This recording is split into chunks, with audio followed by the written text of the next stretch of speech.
We know one thing about Song. We know this dude is good. It's verified. It's confirmed. But I think the level of disrespect that has come to Petr Yan after 3 straight losses, to two current and or former champions, and a dude who has been the #1 guy forever, but just didn't fight because Sterling was the champ. Merab Dvalishvili, Sean O'Malley, Aljamain Sterling ×2. Those are all of his losses of like in recent memory. What are we doing with this matchup? -135 was the open. If you're looking at the number right now, -120. It has shrunk. People are not high on Petr Yan. Are you though, AJ? That's the question.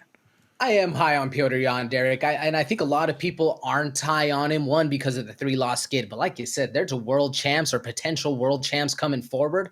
Why I like Petr Yan, a lot of people think he's an older fighter. Man, this dude is 31 years old, man. His way is in no short term dusted at all. Like Petr Yan, and not only is he young, but he's also still hungry. He's a vicious, and we've said this before with no no ill will, right? He is a dirty kind of style of fighter, but not in the sense that, yeah, I mean, he might knee Aljo in the head while he's on the ground, but he's not going to be looking for those kind of things, right? He's going to be looking for ways to make this fight very, very hard for you. And that, man, that right there, just that grit and that tenacity has me so high on Petr Yan. And nonetheless, the striking, y'all know I'm a big fan of striking over here. And Petr Yan, when he starts to put those combos together, he looks sharp. The only thing is, man, Song packs a punch, and if he gets you on a counter strike when you're not seeing it, you could be, sitting there dizzy, trying to find some sort of grasp on reality going forward. Do you see power in Song Yadong being able to hurt Yan in this fight, Derek?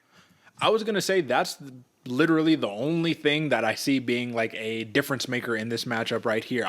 If you look at the guys that Petr Yan has beat when he was the champion, coming up to the championship, Corey Sandhagen, Jose Aldo, Uriah Faber, Jimmy Rivera, John Dodson, Douglas Silva de Andrade, all of those guys, literally every single one that I just named, all have more weapons in their arsenal than Song does. But Song has one thing that none of those guys have, which is a shot that if he catches you, so it's it. Call it, right? Corey Sandhagen, he said that when of all of his fights in his entire career, you know what I mean? There's one fighter who has hit him the hardest that he's ever been hit, and it was Song, and it was with a left hook.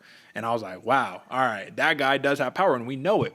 So the game is going to be who is going to be leading the dance and who's going to be giving off the bad visuals. The reason that I say that is both of these guys have the very similar style of guard, which is a high guard right here.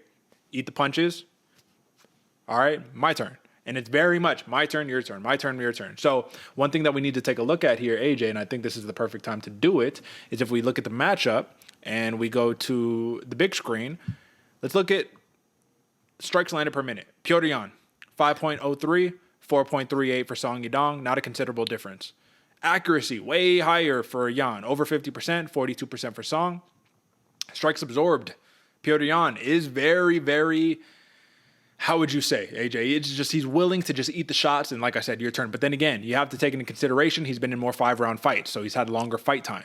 And then if you look at the defense, it's pretty much on par. This is the thing right here. He has that extra tool.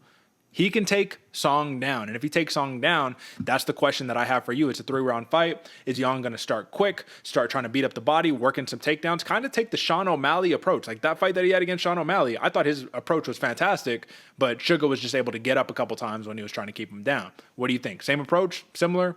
Different? What do you think? Same approach, especially, man. I do think Song is really going to have to come out here fast and start heavy, right? Let Petr Yan know that he's there to dominate this fight, because if you let Petr Yan, start getting that snowball effect down, man, he is a dangerous, dangerous downhill fighter. And if you're Petr Yan, absolutely, I expect him to take that same approach in the Sean O'Malley fight. Try to get this fight to the ground, try to beat him up, nullify those big power moves that Song has, but getting into that range, getting into that distance is going to be very tricky.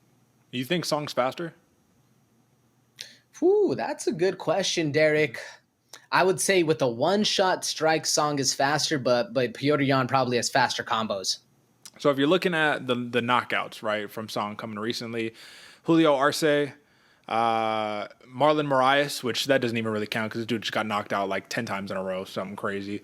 Ricky Simone got the finish there. That was impressive. And then he went to a decision against Chris Gutierrez, which was tough because he's a ticky-tack fighter. You know what I mean? He's tough to hit.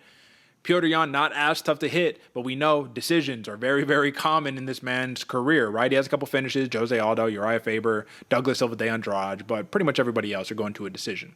So I really do believe here, I'm not convinced too heavy on any of these props because I think that what can happen is I can see a very close decision coming out of this fight.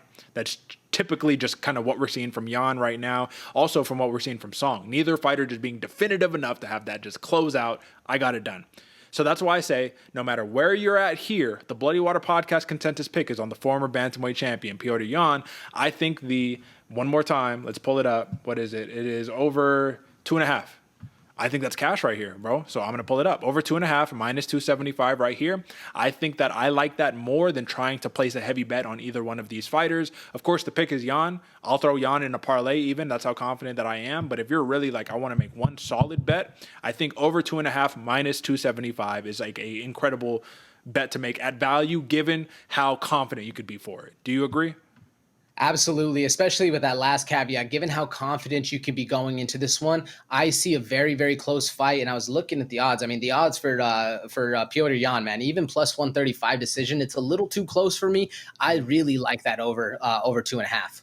That's right. So I think that this is going to be a war of attrition. Again, who knows what the judging is going to be like? I think this is taking place in Miami, right, in Florida. So this is not the Las Vegas Athletic Commission. But with that being said, Bloody Water Podcast consensus pick is going to Petr Yan to kind of relegate the rest of the contenders and just say, hey, listen, there's a very clear pecking order right here. He might not be the champion, but he is definitely a top 5 fighter. And with that being said, that is your main card breakdown right there, folks. So if you stuck around for the entire breakdown and analysis, you're here to win big. You're a Bloody Water Podcast Army advocate. We love it. So go ahead and drop a subscription if you have not done so yet, because if you're not, you're missing out on free game, free money, free value. That's what we're talking about.